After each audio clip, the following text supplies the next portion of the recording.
Hello guys, for today's video ay magi-green mastic po tayo.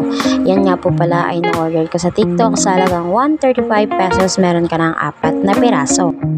Kaya naman hindi na ako nag-alinlangan umorder pa kasi kailangan ito ng asawa ko.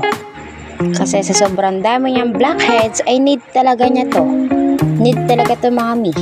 Kaya ano pang ginagawa ninyo? Umorder na kayo habang mura pa. Oh, let's go! Sa mga oras nga ito ay sabi ko sa aking asawa, ako'y videohan muna nang ma-flex ko ay palalahid ko sa kanya. Ako daw muna ang model ng brand ng green mastic na yan. So as you can see, makikita nyo pong nagsisimula na po ako maglahid ng green mastic sa mukha ng aking asawa. Talagang sinisigurado ko na talaga yung lahat ay malalahidan, walang malalampas. Makwento ko lang sa inyo, ito nga po pala ay 15 minutes lang dapat nakababad sa mukha.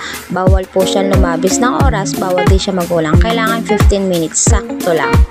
Kaya po ingat-ingat po tayo kasi medyo mainit daw po ito sa mukha. Yun ang sabi nila. Kaya itatry po natin ngayon kung totoo ba ang green mastic na ito. Ay pagkakakita ko din sa aking anak ay itong pinagmamasa ng mukha ng kanyang ama ay talagang titig na titig.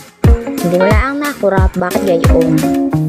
At sa mga oras nga pong ito ay tinitingnan ko po ang mukha ng aking asawa kung naglilitawan na ba yung blackheads. Kung makikita naman po ninyo ay may makikita po tayong kaunti lang. Medyo makikita nyo po yung bilog-bilog, di ba? Kaya po, intayin na lang po natin kung ano po ang resulta sa mukha ng aking asawa.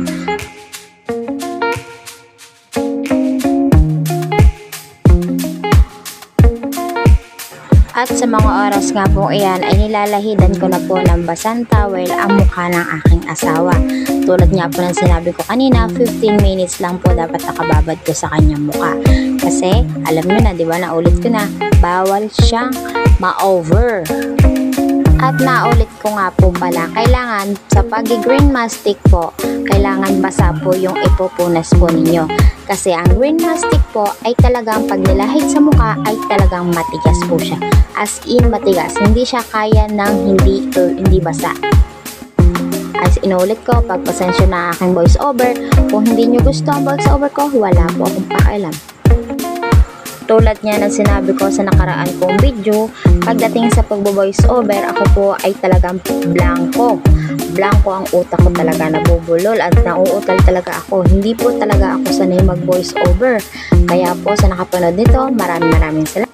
Hanggang po sa susunod nating video. Thank you!